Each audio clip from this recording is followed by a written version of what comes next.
Hello student. आज का topic melting point and boiling point.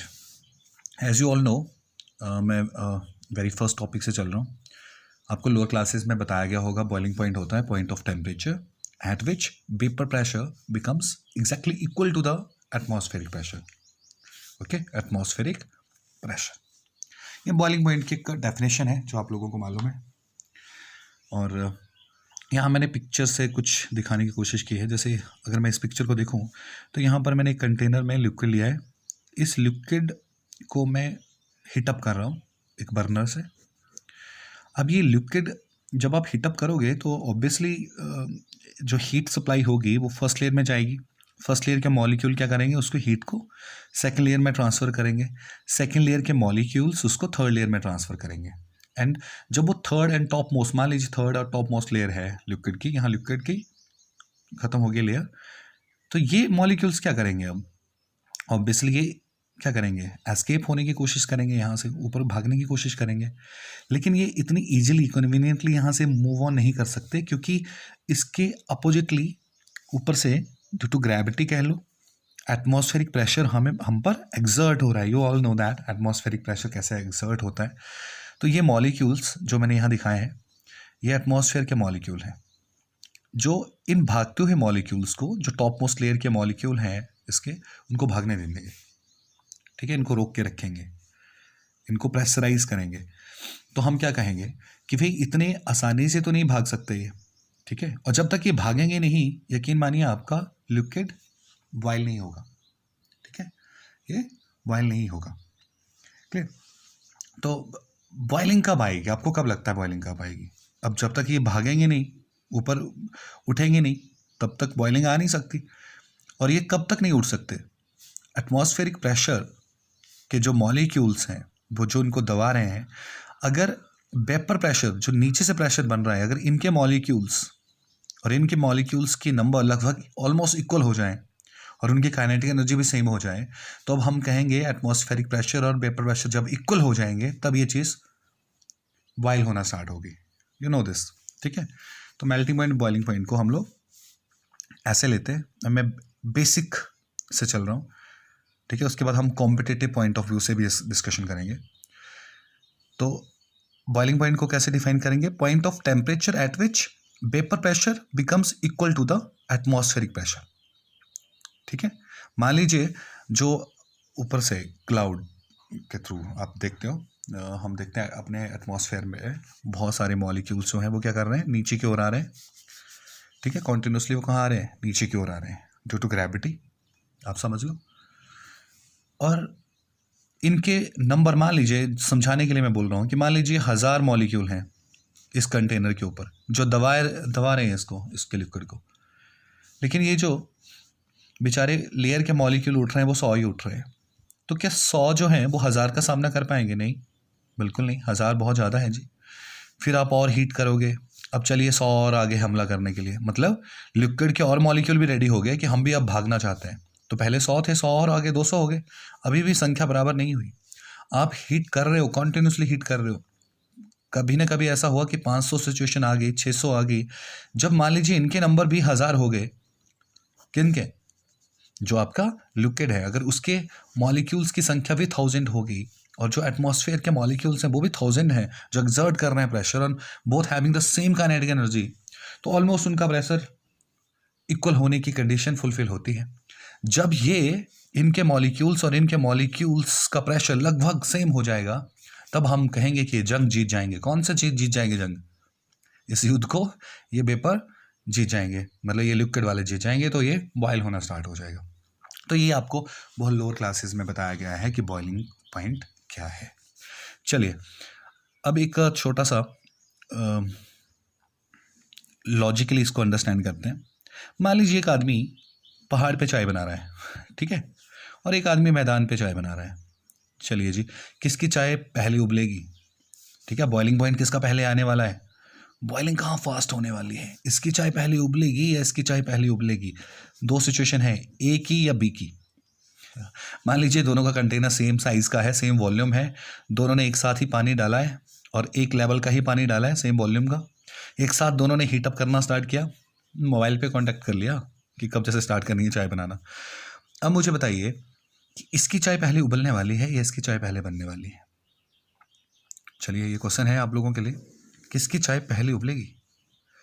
सोचे, क्या दोनों की एक साथ? आपके पास ऑप्शन रह सकते हैं क्या? सेम, एट सेम टाइम, दोनों की एक साथ? बी, ए फर्स्ट, ए की पहले उबलेगी जी। सी ऑप्शन भी देता हूं आपको, बी फर्स्ट, बी की पहले उबलेगी। किसकी पहले उबलेगी? अगर आप कह रहे हो एट सेम टाइम तो गलत कह रहे हो। अगर आप कह रहे हो कि बी की चाय पहले उबलेगी तब भी आप गलत कह रहे हो। अगर आप कह रहे हो कि ए की पहले उबलेगी तो बिल्कुल सही कह रहे हो। कैसे? चलिए मैं एक्सप्लेन करता हूँ कैसे इसकी चाय पहले उबलेगी। अगर मैं बात करूँ इस पहाड़ की, आप इस पहाड़ के ऊपर, ये मैंने ये जो लाइन सर्कल से ड्रॉ किया है, सेमी सर्कल सा, ये एक एटमॉस्फेयर की बाउंड्री है।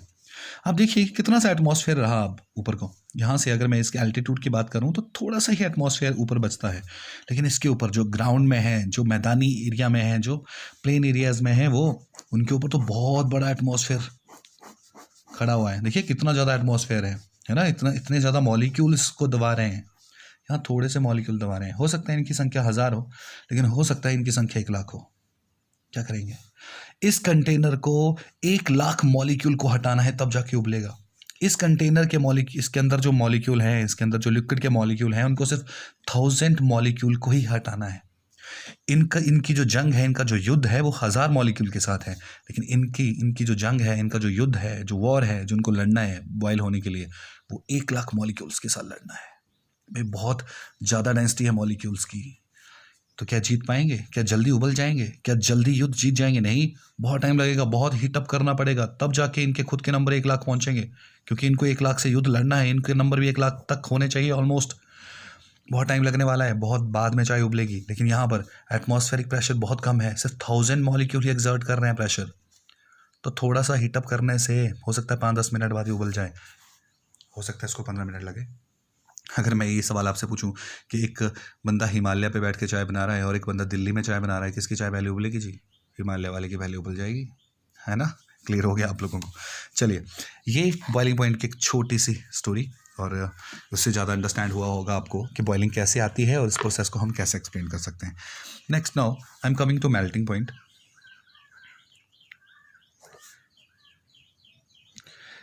क्या कहते हैं हम, मेल्टिंग पॉइंट क्या होता है? अगर मैं मेल्टिंग पॉइंट को डिफाइन करूँ तो बिल्कुल वैसे ही जैसे आपने बॉइलिंग पॉइंट को डिफाइन किया था। पॉइंट ऑफ टेम्परेचर ये भी है, again a point of temperature, point of temperature eight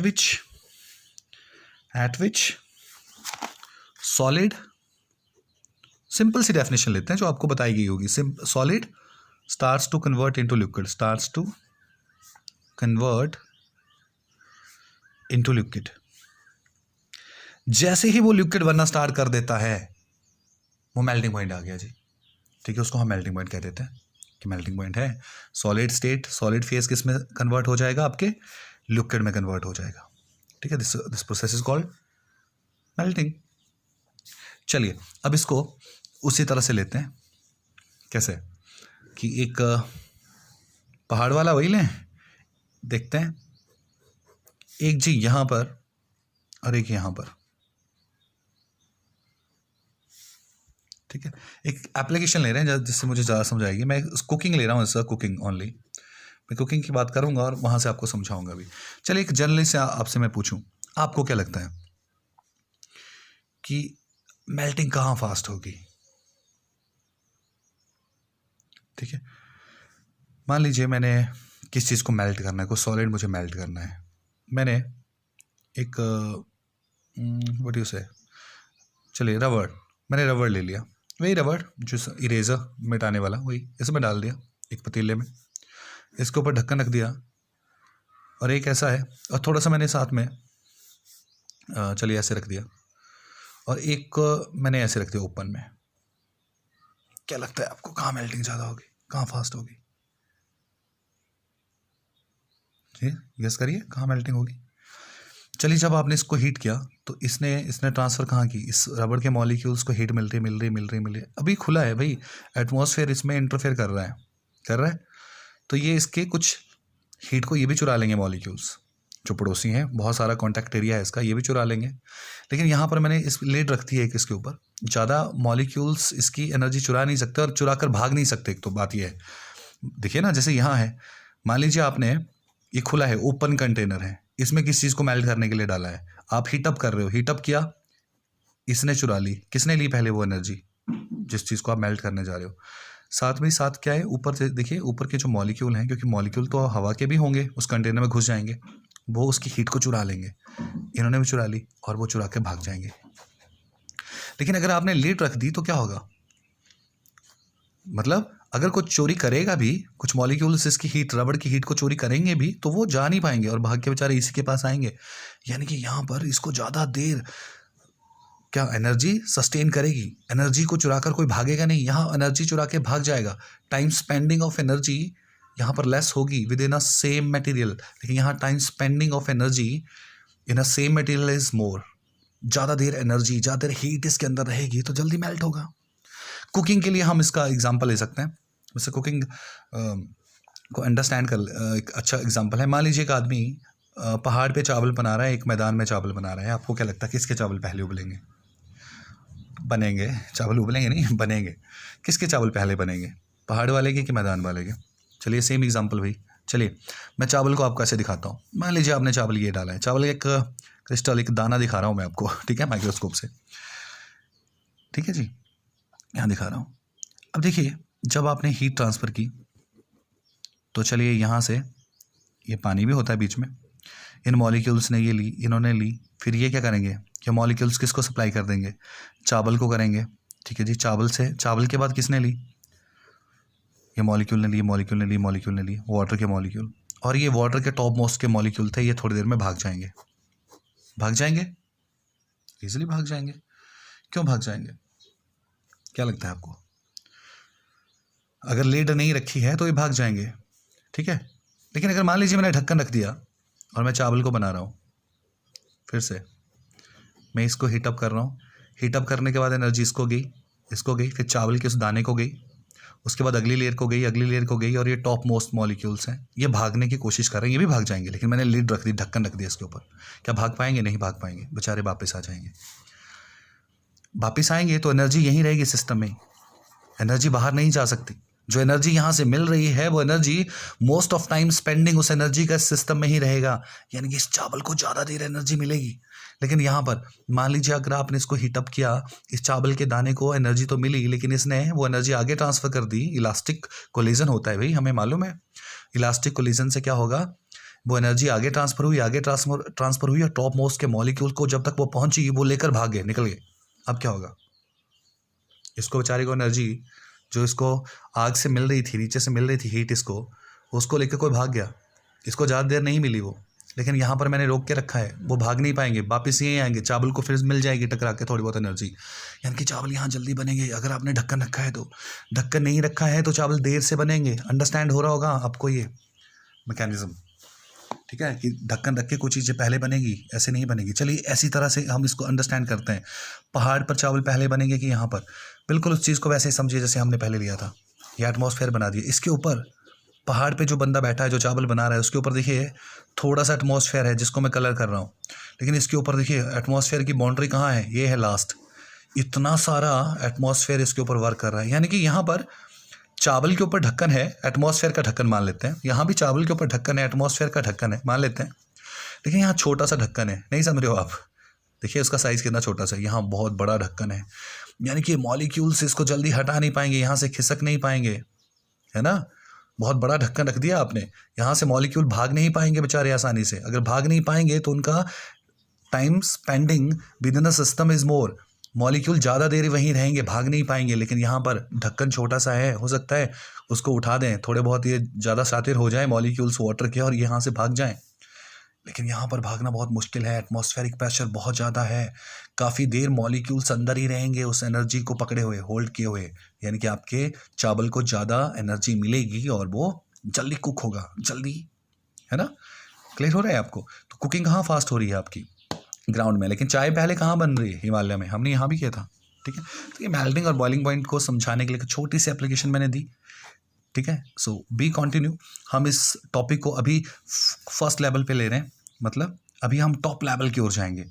अभी ये फर्स्ट लेवल है, फिर हम सेकंड लेवल की ओर जाएंगे, थर्ड लेवल की ओर जाएंगे और यकीन मानिए जब आप फोर्थ लेवल की ओर जाएंगे तब आप कह सकते हैं कि आपको मेल्टिंग और बॉइलिंग अच्छी तरह से समझ आ गई। अभी तो मैं सिर्फ बेसिक ले रहा हूँ, तो आज का ये फर्स्ट वीडियो सिर्फ basic of melting point and boiling point है। Keep watching, thank you.